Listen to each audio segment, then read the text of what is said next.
One. Hey everybody, back with another wild card video in the NFL. This week we're talking about all of the NFC games. We have a previous video we talked about the AFC games. This one is dedicated to three NFC wild card games occurring this weekend. Taking a look at the bracket, we all know about how dominant the Lions have been this year, getting the one seed. I think for the first time in franchise history, having a great season. The Vikings, who were one loss behind them, traveling on the road, taking on the Rams, who've been very impressive as of late. You get a really offensive powered matchup between the Buccaneers hosting the Washington Commanders there in the 3-6 matchup, and a rematch of that Brazil game very early on this season. You have the 7 seed Green Bay Packers traveling to Philadelphia and one of the top ranked defenses in the NFL.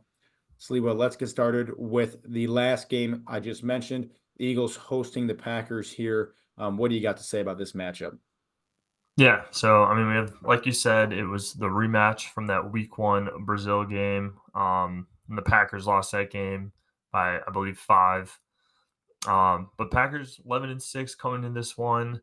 A little bit shaky, losing to the Bears. Jordan Love injured his hand in that game, did not return. I'm sure they'll be playing this one regardless, but still something to note. I mean, the passing offense does obviously run through him. And then Christian Watson was carted off with a non-contact injury. So they're definitely banged up coming to Philly. On the flip side, I mean, Jalen Hurts, AJ Brown, they're going to play, but they're questionable on the injury report too. So, I mean, I'm a little more worried about Love's finger injury just because it's on Mm-hmm. his throwing hand. But I mean, everybody's a little bit banged up. So sort of levels it out going into this game. And There. then really outside of like the last game or two there for Love, uh, everybody knew the Toyota-thon stats. I mean, but I mean, he looked phenomenal. So, uh, like this is another one, but I think I could sell myself maybe a little bit. It's tough because like the Eagles have looked like arguably the best team in the NFL, number one overall defense by really a wide margin. So it's tough, but I there is a world where I could sell myself on the Packers. You do get the 3.5 hook here, so if you Mhm. lose a field goal, you get the hook. But I mean, going into Philly during the playoffs is just such a tough place to play. Like, are you backing the Eagles defense and like Saquon? I mean, they got all the weapons, and really, I think it kind of comes down to the Packers defense not really being up to par. Um, but it's tough. Like I could see Jordan Love still slinging it, but like Philly's got the number one coverage, so got Vic Mhm. Fangio. We remember how great he was in Chicago. Yeah. Yeah, Yeah. I mean my In head tells Miami. me Eagles, but I mean there's going to be one of these underdogs that wins. I mean, Agreed. And the Packers have played that role in the past decade plus, part with Aaron Rodgers, but you saw it last year with Jordan Love beating the Cowboys and giving the 49ers the Super Bowl team from the NFC last year. A really tight game and one that a lot of people think the Packers should have won.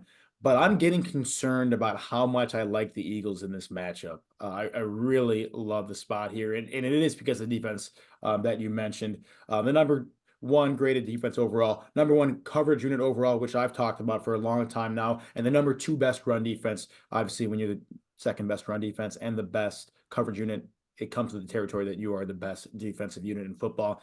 And when I watch the Packers play, and we've watched them plenty, being NFC North fans and Bears fans, of course, they're really good, and I really like their play calling. But something I don't like about them is I think they're really reliant on the run game and Josh Jacobs, what I've seen in the past, and they're really reliant on the big play. They're not very efficient. You're not seeing Jordan Love do the Joe Burrow style of Bengals offense where he's going to complete 40 out of 55 passes for 30 yards.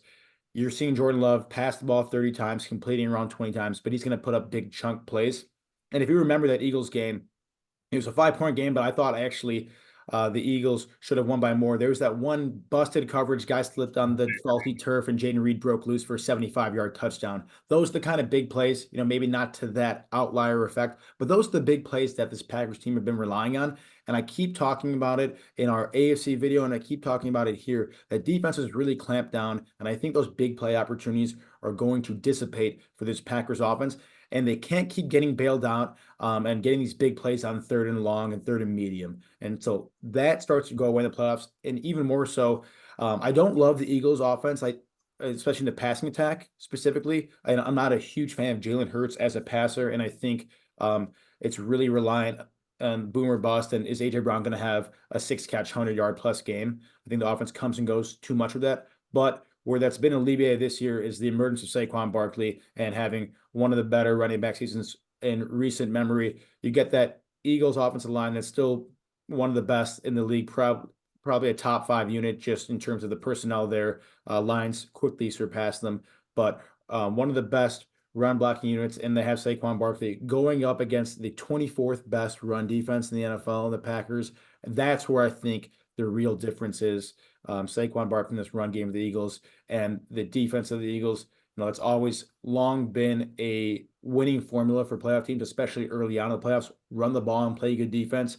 It's gave the Bears success in the playoffs in 2006, and when they made a NFC Championship run in 2011. That's how teams win early on if they don't have a ton of production for their quarterback.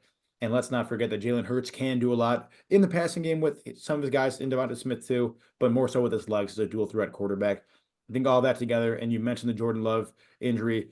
All these guys are banged up, but the last thing you want is a quarterback to be playing hurt in the playoffs. Clearly the most important position on the football field. I think all of that culminates into an Eagles win and a low scoring game at that. I docked the Eagles passing offense attack as well. I don't think that the Packers are going to be able to generate much with the style of offense they run, kind of the boomer bust passing place against a really, really stout secondary here in Philadelphia that seems to only get stronger under a Vic Fangio-led defense. I'm scared about how much I like the Eagles here. Yeah, I mean, and that's Feel free to refute me. This is a no, two-sided argument. I agree with everything you said, and that's kind of like my head's telling me Eagles too, but I think that's why It's I like the scary. Packers here. Scary It's how just much I like the Eagles here. But my thing too is I thought the Packers weren't too far behind the Lions and the Vikings all season long. And then when those two teams played, I mean, when the Packers played either of those two teams, you kind of really saw the difference in tiers between those teams. Let's not forget the Bears and the Packers both have the same amount of NFC North wins this season. They both beat each other on the road. That's it. So it's not like when these Packers have played really real opponents, and you can make the argument that Minnesota's not a real opponent. Now, I think they are. I think they're a good football team, but the Packers failed to beat them twice for both them and the Lions, and they failed to beat the Eagles too. So when they're playing high caliber football teams, they just haven't showed up this year. no, I agree, and that's really what I was saying in previous weeks too. Is I felt like they were a year behind, like just a step behind, like as you just mentioned, the Vikings and the Lions. I think this Packers team goes on the road and beats plenty of teams this season. I don't think the Eagles are one of them. Like last year too, though, like not a lot of people had the 9-8 Packers going into Dallas I beating the think we Cowboys. were on them. We I were. want to say we're okay. We saw that one come because it was more so the Cowboys were frauds, and I think people knew that. We knew that. Yeah, yeah. And Jordan Love, let me think differently. He's looked great this last season. I thought he looked, I was saying, I thought he looked better last season. I think his overall body of work last year was better, but he amazes me with some of Well, I the think that's my whole point is like he has some of these games where it's just like he looks like better than Mahomes or Mahomes esque. Yeah, Like he does. and He makes throws, I and I'm think like, God, we got to yeah, play this which is guy now. stupid. Like I shouldn't bet 15 on the years. fact of like expecting him to play like Mahomes or a really good Mahomes game, but I just know it's there. And as you mentioned your words with Jalen Hurts, and like yes, they have the ground game too though. So they have all these options, but I just No, I'm with you. there's a world where Love clearly outplays Hurts and they Without just a doubt. And I'm this throw the plus ball three and a dirty. half is starting to creep back in my mind. But I'll tell you what, I absolutely more than anything, this under a 47.5 is beautiful. Like beautiful. The number one defense going up against the Packers. And then again, I just don't love the vertical attack from the Eagles. I would imagine a lot of ground and pound for them between Barkley and Hurts, which just chews clock up and down. And again, a run first passing attack with the Packers too. I really like the under here. No matter what, I think the Eagles do win this game. It's not a no matter what proposition because of how good Jordan Love is and how good of a play caller Matt LaFleur is. Don't it's not out of the realm of possibility that he dials up some really good schemes out there. No shortage of depth and talent at the wide receiver position, and even Tucker Kraft at tight end. But again, I like the Eagles here, on the backs of there's a lot of variability in a team's passing game, especially when you're going up against the number one coverage unit. But something that's pretty consistent and pretty predictable is the output from your offensive line, your running back, and your defense. And that's something that the Eagles all have the edge on, and all something that they would love to hang their hat on at the end of each and every football game. And that's what I think is going to happen here. Yeah. I mean, the Packers are like, yeah, they're not quite as good, but It's the run defense discrepancy that just you get down in this game and you go against the that's passing the attack, it's scary. that really is the issue. But yeah, I mean, like Josh Jacobs is a good back too, though. He's Like, great. Oh my God, he's great. He's just going up against the second best run defense in football. yeah, I know. It's not a great matchup. I like the spread. I don't love I Packers. don't love this. Like as I say, I was scared about how much I liked it. I'm starting to come back to reality and be like, there's a very real chance, Jordan Love, he's a great quarterback, can make this plus 3.5. I don't think Jordan Love wins this game. And Yeah, at the end of the day, I think it's going to have to be the Packers want to win. It's going to have to be Jordan Love, high volume of throws. And I haven't seen Jordan Love do well in a high volume scenario. He just makes great plays when Matt LaFleur dials them up. And I don't want to say that to take away any talent from Jordan Love, because I think he can make just about any throw that any quarterback in this league can make. But he doesn't do it with the volume that a Joe Burrow or a Josh Allen or even a Lamar Jackson does. And that's a big difference here no, in a yeah. I game where mean, he's gonna. And a lot of times when the Packers have won this year, this is my last point. When the Packers have won this year, he hasn't had to be that quarterback. No, in none of those situations has Jordan Love had to be a high volume guy. He's won games I've seen when he's been 12 for 20 passing, but those 12 passes are highly effective plays. But I don't think that works against an Eagles defense like this. yeah, no, I agree. We're kind of asking him to do something he hasn't. The Eagles are the smart play. I think the hook is nice. The hook is nice. Too, The the hook is Packers very too. nice. They had the worst kicking in the league the whole first half of the season for several games. They got McManus. It seems Mhm. like they figured out the kicking position. I mean, not That that I look, it certainly helps. That but certainly helps. that could have been a game or two in there. Yeah, no, they've been and the Packers. I guess I said my last point, but I keep talking about them again. When I've seen them win games, when I've seen them do very well, it's on the backs of their run game. They have the fourth best run graded offense in football, even higher than the Eagles. Although their offense line isn't of the same caliber, but the grade is there, and it's because of the Matt LaFleur scheme that they have. But if that doesn't come to fruition and isn't as effective as it's been in games that they've won, I think it's gonna be a long game for the Packers. Both these teams predicating their offense on the run, I think leans to the under, and the fact that the Eagles have a far and away better run defense leads me to like this Eagles spread, and it's hard for me to get away from that, unfortunately. That's fine, Woj. We can finally got a difference. It's good to disagree. It makes for more lively debate. I like it. We'll have to revisit that one. I'm starting to lean towards the Packers because I just can't. I don't want to trust Jalen Hurts. There's scenarios where Jalen Hurts has to throw the ball this game to stay in it, and I don't trust that. But I'm going to rely on the run game and the defense, and I'm going to stick with my gut, and we'll see how much I hate it later. Let's do it. And if you're still watching at this point, don't forget to like the video, subscribe to the channel, keep getting this content all playoffs long, and let us know what you're thinking in the comments. This took me a long time to move on to the slide. I was waiting for you to change the slides and realize it was me the whole time. Lead us into this next game. Yeah, this next one, we got the 12-5 Commanders. Another one of those matchups where we have the team with the better record coming in on the road. They're going to Tampa to play the 10-7 Bucks. The Bucks are -3, so they're saying this is an even matchup on a True. neutral Yeah. site.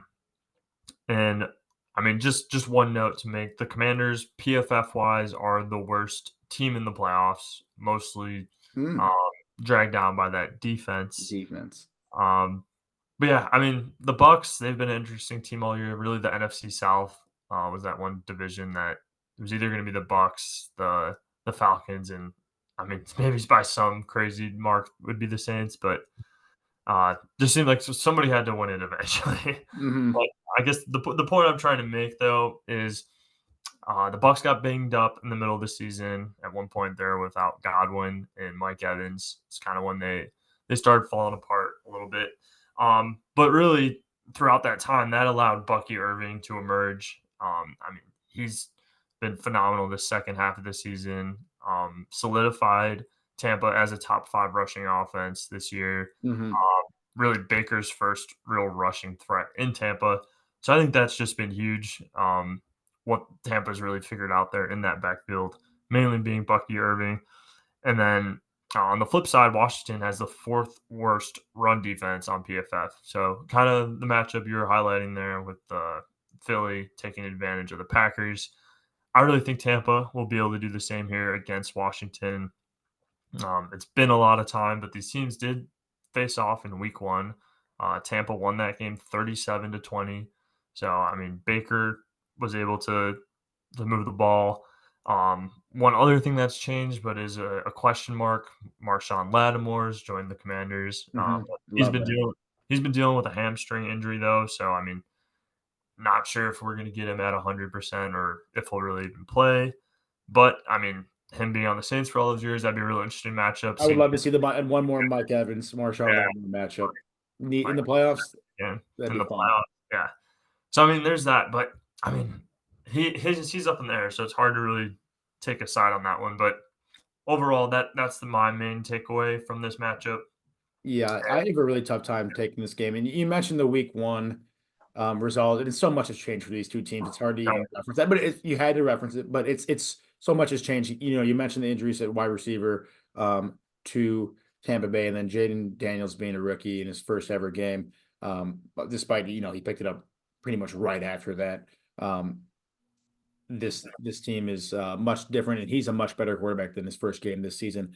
What is the big sticking point for me, and always will be, is the defensive discrepancy. You don't have a good defense by any means in Tampa Bay, but you really, really have a poor defense out there in the Commanders team. But somehow, that hasn't really mattered for them being able to manage and win 12 games.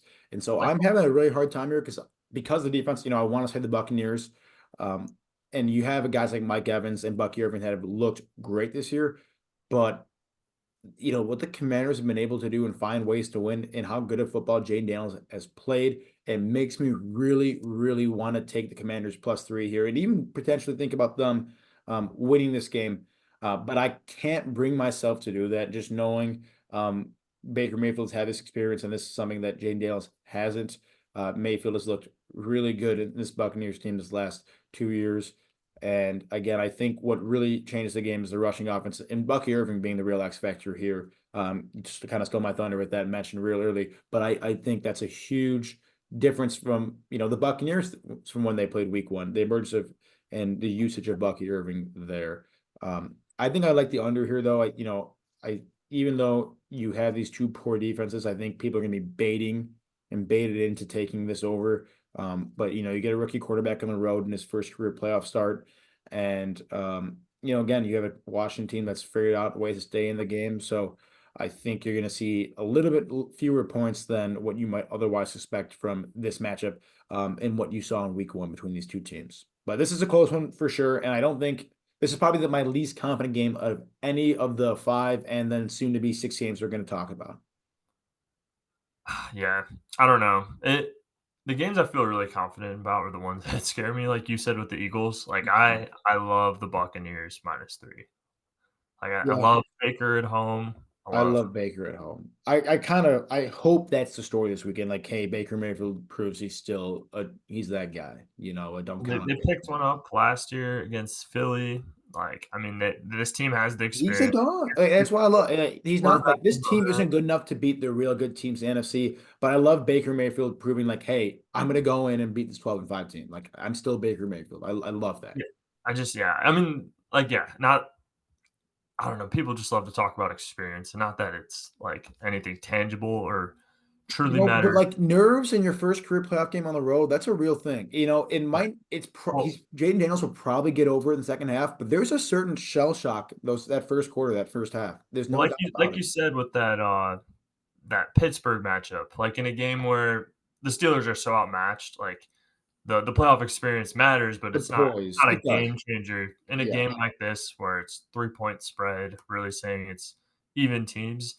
I think that plays a little bit more into it. 100%. The Ravens just completely outmanned and outflanked the Steelers, so the poise of Russell Wilson only goes so far. When you got a game where Vegas is saying this is a coin flip game, and the only reason the Bucks are favored is because they are the team at home, the intangible of experience starts to become a little bit more prevalent. Yeah, like the receivers even like it's Yeah, Terry McLaurin's like first playoff game, like wide yeah. receiver one, like other than Lattimore if he plays, like kind of go down the line, like Bobby Wagner and Zach Ertz. So I mean, yeah, they're great locker room guys and great leaders, but not the focal points of this team. yeah, no, I mean that's where I'm leaning at least. I like I just that because this is one I feel like the public's gonna love the Commanders I plus think 3. so too. I'm People kind are of with gonna be you. hammering the money line at Let's that. see where the money in the But line moves. that's not why I'm going with it's the defense. If Yeah, I'll it's tell you what. If I can get the Bucks 2.5 here, I'll jump all over it immediately. Like that's a great number. Three, and honestly, three is a good number too because at least you you get don't the push, lose the yeah, hook. you lose the Yeah, hook, right. I don't you're put starting to convince me with Baker and the Bucks, and I think I'm gonna believe it. I'm with you. yeah, when You're I'm looking fully at swayed me. 73% of the money on the Commanders right now, Love that. or Absolutely love that. 73% of the market. Yeah, love to hear that. Go Bucks. All right, That's let's move the on to the that one, final the game. Chargers. The public's with us on the Chargers too, though. Just not as much. So that was the widest margin. Yeah, good to know. I think we're on the sharp side. I actually would be intrigued to see what the public's on here. I'll let you go first, but you don't often get a 14-win team on the road, but you probably have never gotten a 14-win team that people call as fraudulent potentially as the Vikings are. And you don't face many scarier offenses on the road in the playoffs than what this Rams team is doing with Kyron Williams, Cooper Kupp, and Puka Nacua here. What do you think about this game? I'll let you take the lead. I feel like the first thing that is worth noting is like I kind of see it here again, depending on how we portray this matchup. But a lot of these games are like a complete team and then a dominant offense, like pretty much across the board. Yep. You're not really seeing like a team with a great defense, subpar offense. Outside of the Steelers. I'll give you Yeah, that. yeah, maybe the Maybe Broncos. you can argue the Texans, but I'm with you. I totally agree. Yeah, maybe I'm wrong now. Maybe it's just the last couple. But anyways, all right, on the I think it's a very fair statement. but yeah, 14-3 Vikings, our closest spread of all the playoff games. And this one's kind of teetering between the 1.5, 2.5. You could see it's -2.5 at -105. So you almost get it at even. But yeah, like they think this game's gonna be really close. I mean, the Vikings are road favorites here heading into this one. And LA beat the Vikings in week 8. Puka and Kyron combined for 227 yards in that one. And on the flip side, the Vikings, they looked extremely hot, but they just got their 9-game winning streak snapped heading into into these playoffs. This one's tough. Like, I mean, they're two good coaches, offensive-minded coaches. Like, in my mind, it kind of comes down to are the Vikings gonna be able to get enough stops?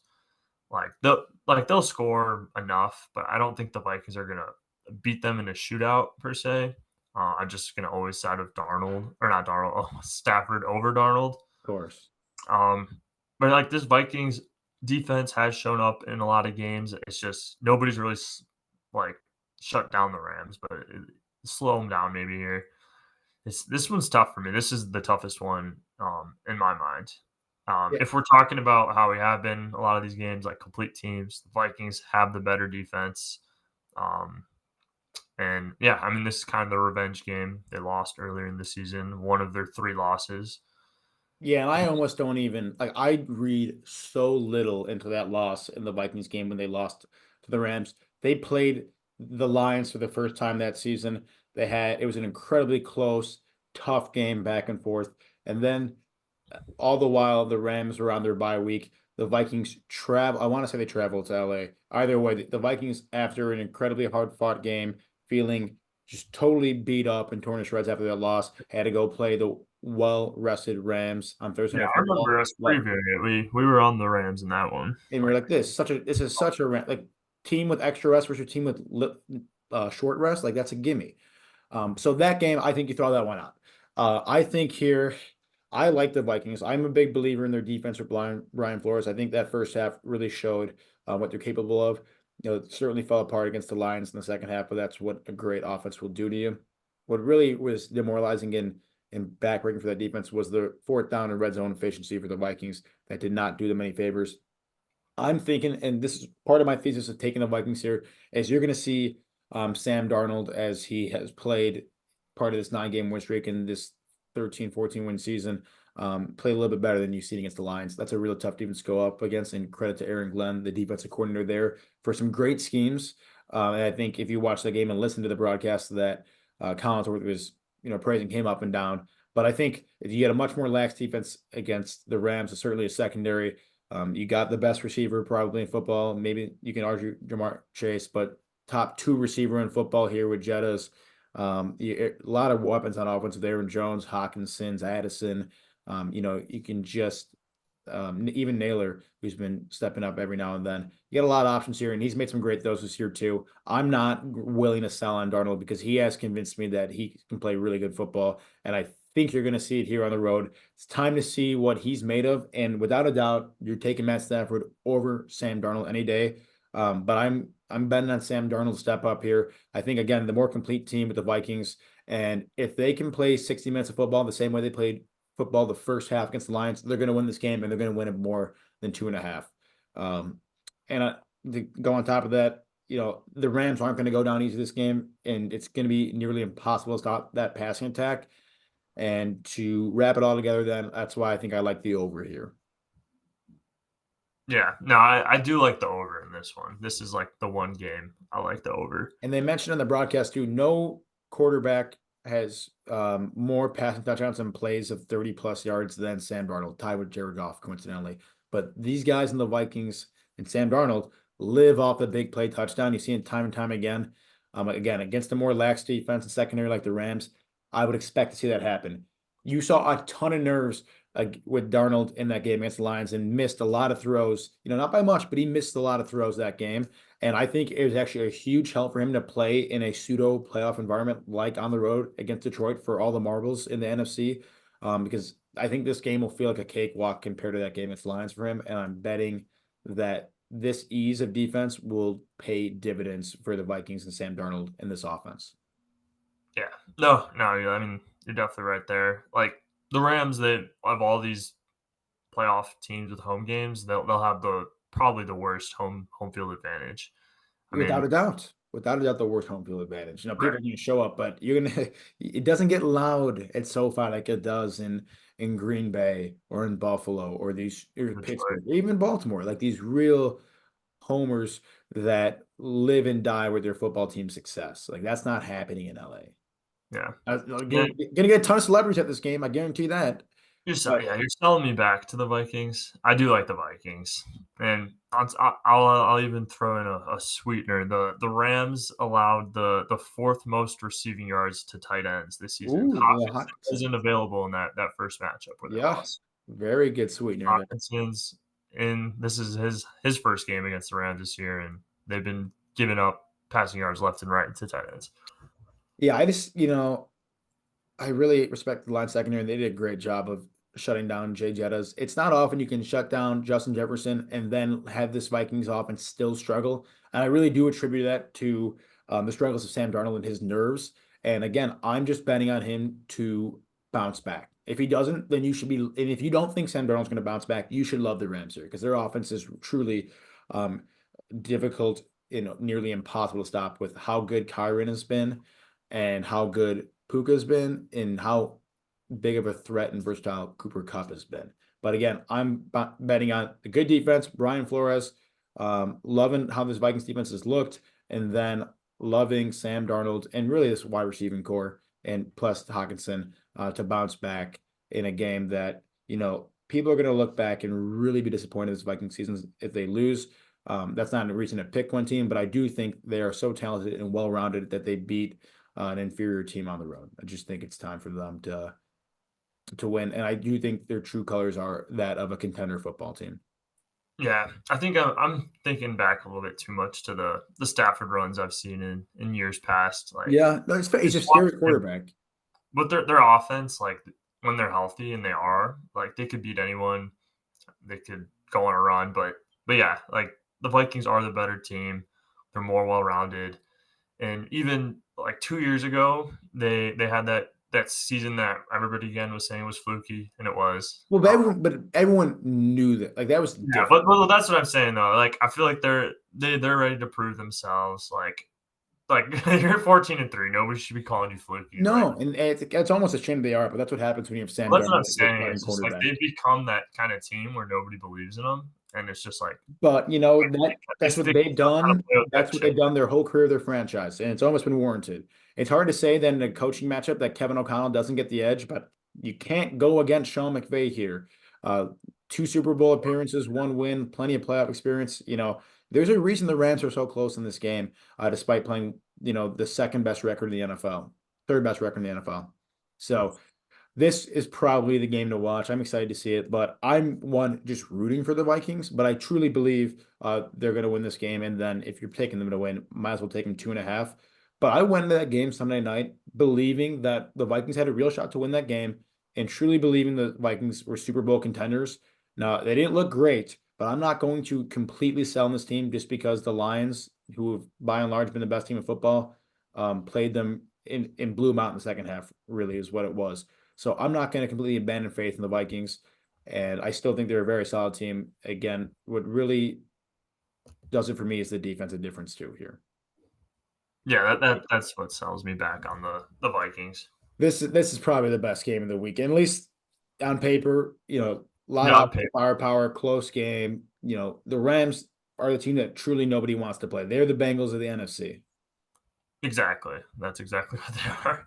So they could beat anybody without a doubt. But only time will tell. I'm really excited to watch the games this weekend. If you somehow you made it through this whole video and you haven't watched the AFC video yet, go ahead, take a look at that. Otherwise, we will see you in the divisional round, and we'll see how our predictions play out, Sliwa. Any last words?